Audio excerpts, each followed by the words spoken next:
سلام خدمت همه دوستان و رفقای عزیزم. من امید گلرخ هستم، مهندس عمران و کارشناس دفتر فنی.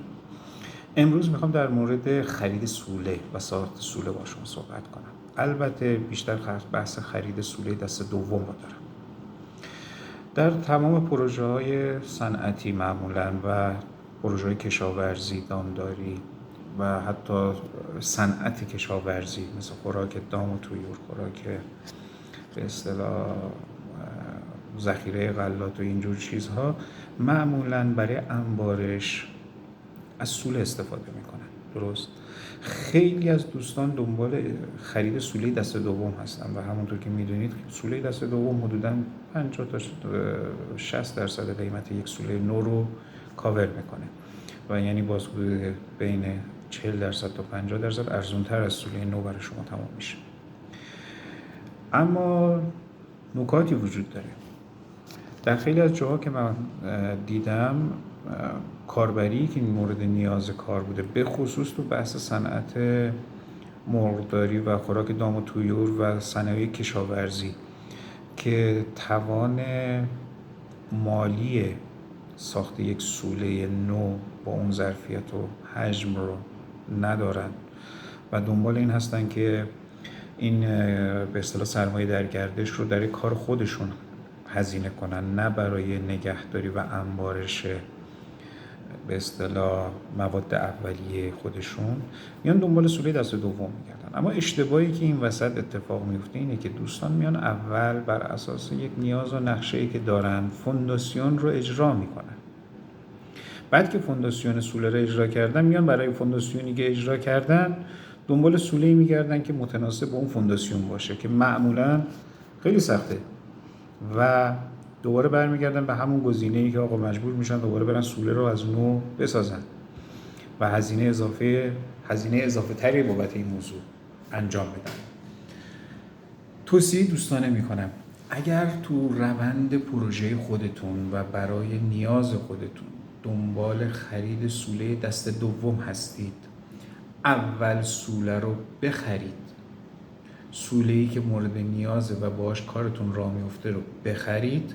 بر اساس سوله‌ای که میخرید فونداسیون اجرا بکنید.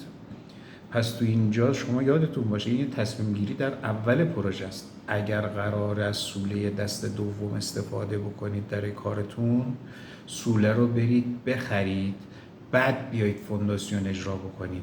نه برای اینکه نشون بدید من دارم کارم رو پیش میبرم، کارم رو اجرا میکنم، اول فونداسیونی رو اجرا بکنید، بعد برای اون فونداسیونی بیافتید دنبال یک سازه سوله‌ای که مثلا حالا معمولا هم وجود نداره. چرا؟ چون شما معمولا مجبور میشید مثلا بر اساس نیاز خودتون برای یک مهندس طراح بر اساس فرضیاتی که داره میاد سوله‌ای رو طراحی میکنه، فونداسیونی رو طراحی میکنه که اون فونداسیون سوله دست دومش خیلی کم تو بازار پیش میاد. سوله‌های دست دوم تو بازار توی مدولار خاصی هستن، یعنی دهنه‌های مشخص، دهنه‌های 4 متر، 5 متر و یا حد اکثر 6 متر در قاب ارضی، در دهنه طولی هم معمولاً رند هستن. 15 متر، 20 متر، 25 متر. تو این وسط ها معمولا شما سوله دست دوم پیدا نمی کنید. اگر بخواید مثلا شما سوله دست دوم بگیرید، باید برید اول سوله رو بخرید. بعد که سوله رو خریدید، بر اساس سوله‌ای که خریدید بیاید فونداسیونتون اجرا کنید.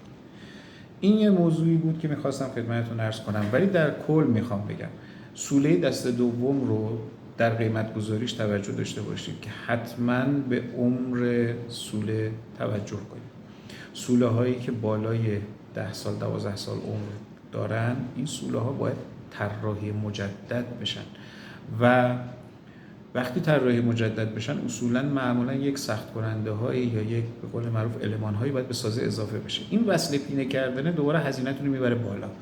خیلی وقتا شما یک سوله دست دوم پیدا میکنید به قیمت خیلی ارزون، بعد که میایید طراحی مجدد میکنید میبینید آقا اینقدر باید بهش وسیله اضافه بکنید، مثلا پلیت و نمیدونم استیفنر رو اینجور چیزا اضافه بکنید، میبینید که آقا همین هزینه هایی که به این سوله دست دوم میخواید اضافه بکنید، آقا از اول میرفتید یه سوله نو میخریدید و میدادید میساختن و طبق خواسته خودتون و نیاز خودتون بود، به مبلغ به صرفه تر بود.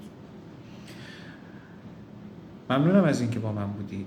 نقطه نظرات خودتون رو برای من به اشتراک بذارید، باعث آگاهی بیشتر من و دانش بیشتر من میشه. متشکرم. اگر این ویدیو رو دوست داشتید منو همراهی کنید. ممنونم.